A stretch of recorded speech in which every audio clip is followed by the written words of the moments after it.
Hello friends, welcome to my YouTube channel. आज हम start करते हैं ब्लड ग्रुप की सेकंड सीरीज को इस शानदार से मोटिवेशन के साथ।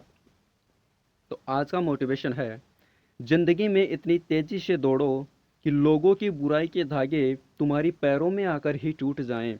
इसलिए दोस्तों, अपने जीवन में हमेशा दौड़ते रहिए और संघर्षों को प्राप्त करते रहिए, संघर्ष करते रहिए। बढ़ते हैं हम आज के सेशन के पहले क्वेश्चन की ओर। क्वेश्चन नंबर फर्स्ट है आपका, पट्टिकाणु का दूसरा नाम क्या है? आपको उत्तर देना है, पट्टिकाणु का दूसरा नाम क्या है? सोचकर उत्तर दीजिए।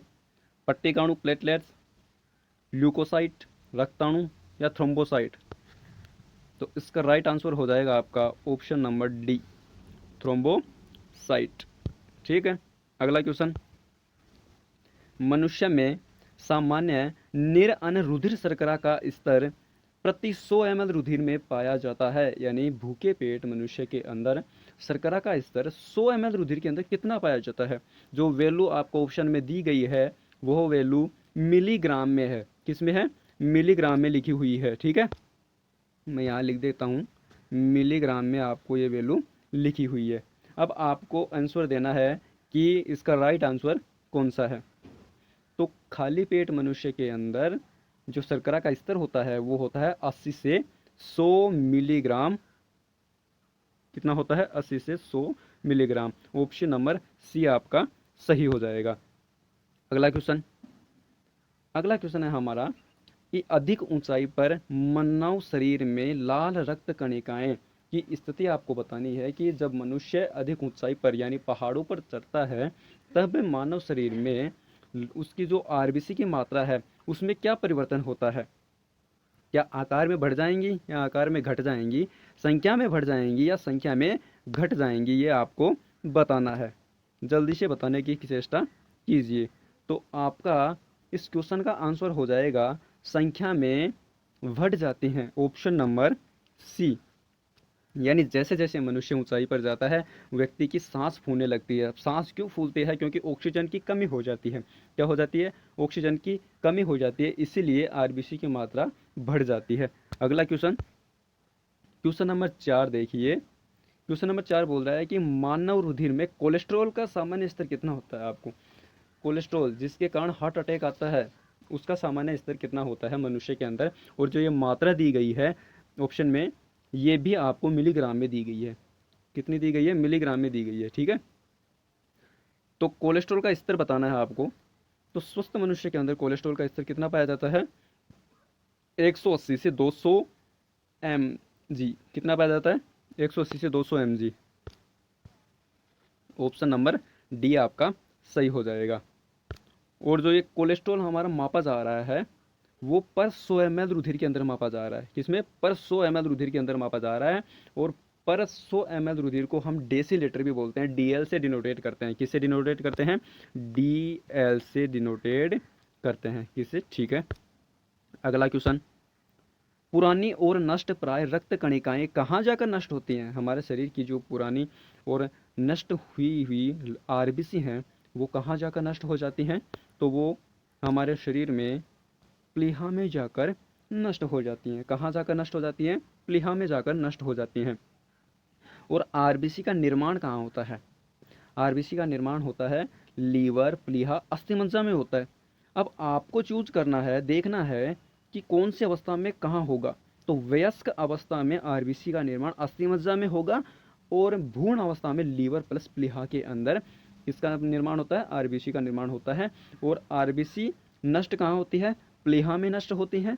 और प्लीहा को आरबीसी का कब्रिस्तान और आरबीसी का बूचड़ खाना भी कहा जाता है। अगला क्वेश्चन हमारा देखिए, मानव में कुल रक्त आयतन में प्लाज्मा का प्रतिशत कितना होता है? मनुष्य के रक्त के अंदर प्लाज्मा कितने परसेंट पाया जाता है? तो इसका आपका राइट आंसर हो जाएगा ऑप्शन नंबर सी, यानी 55% प्लाज्मा पाया जाता है हमारे रक्त के अंदर। ठीक है, अगला क्वेश्चन। क्वेश्चन नंबर 7 देखिए। क्वेश्चन नंबर 7 बोल रहा है कि एक किशोरावय मनुष्य में सामान्य रक्तदाब कितना होता है? ब्लड प्रेशर आपको बताना है। क्या बताना है? ब्लड प्रेशर आपको बताना है, तो वो होता है 180 से 120 से 80 mmHg। अब mmHg इसकी यूनिट है, इकाई है, ठीक, इसको मापने की, ब्लड प्रेशर को मापने की इकाई है। तो कितना हो गया? 120 से 80। इसका राइट आंसर क्या हो जाएगा? 120 से 80 राइट आंसर हो जाएगा, ऑप्शन नंबर बी। अब आपको देखना है इसमें 120 क्या है और 80 क्या है। 120 आपका सिस्टोलिक प्रेशर है और 80 आपका डायोस्टोलिक प्रेशर है। अब इसको मापा कहाँ जाता है? हमारे हाथ की ब्रेंकियल धमनी आती है, उसमें मापा जाता है, और फिगमेनोमीटर नामक यंत्र द्वारा ब्लड प्रेशर को मापा जाता है। ठीक है, अगला क्वेश्चन, क्वेश्चन नंबर 8, सबसे बड़ा श्वेत रुधिराणु कौन सा है? हमारे शरीर में जो रुधिराणु पाए जाते हैं उनमें से सबसे बड़ा रुधिराणु कौन सा है, आपको बताना है। लसिकाणु, एक केंद्रकाणु, बिंबाणु या रक्ताणु? तो इसका राइट आंसर हो जाएगा हमारा ऑप्शन नंबर बी, एक काणु, एक केंद्रकाणु, यानी मोनोसाइट जो डब्ल्यूबीसी होती है वो सबसे बड़ी डब्ल्यूबीसी होती है।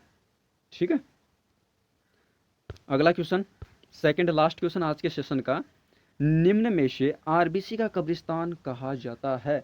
मैंने अभी अभी एक प्रश्न में बताया था कि आरबीसी का कब्रिस्तान और आरबीसी का बूचड़ खाना किसे कहा जाता है? प्लीहा को कहा जाता है। किसे कहा जाता है? प्लीहा को कहा जाता है। इसका राइट आंसर क्या हो जाएगा? ऑप्शन नंबर डी इसका राइट आंसर हो जाएगा। आज के सेशन का अंतिम क्वेश्चन देखिए, रक्त में श्वेत कणों, ये कणों है, का मुख्य प्रयोजन क्या है? यानी रक्त में जो श्वेत कण है उनका मुख्य कार्य क्या है, क्या काम करते हैं डब्ल्यूबीसी हमारे शरीर के अंदर? पोषक तत्व ले जाते हैं, संक्रमण से संघर्ष करते हैं, ऑक्सीजन ले जाते हैं, या शक्ति प्रदान करते हैं? तो हमारे शरीर को स्वस्थ सुरक्षित रखने का जिम्मा किसका है? पहरेदार का जिम्मा किसका है? डब्ल्यूबीसी का है। तो वो क्या करते हैं?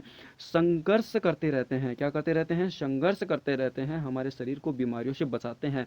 यानी संक्रमण से संघर्ष करना आरबीसी का डब्ल्यूबीसी का कार्य है। आशा करता हूँ आज का सेशन आपको पसंद आया होगा, और ये सेशन यहीं पर समाप्त होता है 10 क्वेश्चनों के साथ में। यही सीरीज़ ऐसे ही लगातार चलती रहेगी। अंत में आपके पर्टिकुलर एक ब्लड ग्रुप जब टॉपिक पूरा हो जाएगा हमारा, तो हम एक समग्र क्वेश्चनों की एक क्लास लेकर आएंगे, जिसमें आपको आज तक की क्लासों में जब जो भी पूरे ब्लड ग्रुप के क्वेश्चन हैं वो सभी एक साथ आपको मिलेंगे। धन्यवाद।